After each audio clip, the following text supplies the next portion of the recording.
We kept Trinh Truong on, but I want to go to her and give her a chance to wrap up what she was saying. Well, Andrew. Caitlin just said that she had gotten into a little discussion with a caller. Come on the air. Caller hung up. No radio shows going on in there. Okay, you got to do the radio show in here.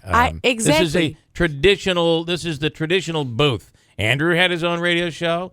Stephanie had her own radio show in there. No one gets to hear it except for the person on the phone. Trinh Truong is on the line right now, and again, she is a young lady that we've had on the air several times.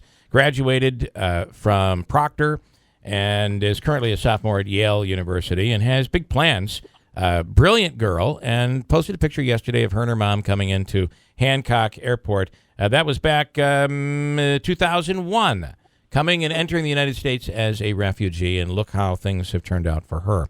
And Trinh, do you want to close this out just a little bit? I mean, you have the story that the editorial of the OD put out. You've got Senator Joe Griffo being critical of those protesters, and then people are at odds. And one thing you said earlier that I totally agree with is it is good to see people politically active right now, more than I think we've ever seen it.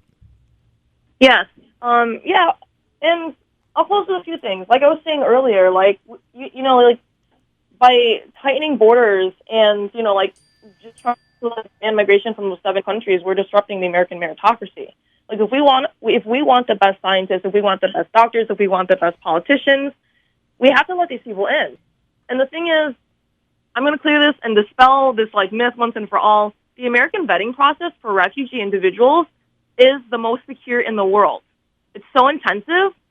Timelines usually say it takes 2 years or so to get in, but it's usually more like 5 or 6 for the families that I've worked with. Yeah. Right. And additionally, too, if people don't want to buy into the moral argument that helping out thy neighbor in a troubled country who's literally fleeing for fear of violence or persecution, if that Christian religious argument doesn't convince you, then try the economic one. I mean, Utica was a declining Rust Belt city that was facing serious population decline until the 1980s, until we started resettling refugees from the Indochina Wars, and it's been an economic boon for our region. So, yeah, and if you look at the Bosnian population and the Cornhill area, and how really that has just changed and really lifted that part of Utica up. It's significant. If you really look back 20 years to today, it is a significant change. Right, and guess what? Those Bosnians are so industrious, and guess what? If they were trying to come into the United States today under that ban, they wouldn't be able to because they're Muslim. So keep that in mind. Well, that's not true. We don't know what it would be like, I guess, because we don't know how we would react to that. But chances are, based on everything that's going on in the world, they would be treated just as the Syrian refugees, and it wouldn't be because they're Muslim, it would be because they were Syrian or Bosnian in that case. You would expect the same reaction, right? It's Muslims coming in. I think it would probably get the same reaction. But we don't know. We don't know. We don't know what would happen.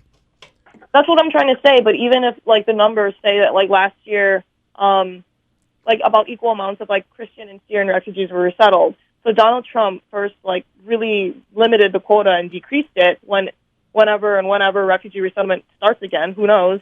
So we'll have more than enough Christian refugees to fill in the gap. It's going to be interesting, Trinh. And do you want to send a message out to Senator Griffo? He's going to be on in a few minutes. Yeah, I mean, I think the message that Senator Griffo put out yesterday was very nuanced, level-headed, and respected the Constitution while expressing support for our refugee communities.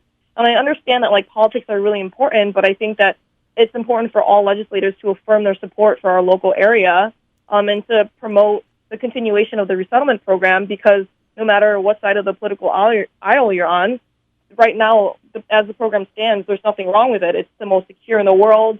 It's economically beneficial to our community, and it's the morally right thing to do. Well, yeah, she could be a politician. That answer right there, that was a very, very carefully put answer. So very nice, Trinh Truong. I understand your opinion. You certainly are going to be on one side of this issue. There's no doubt.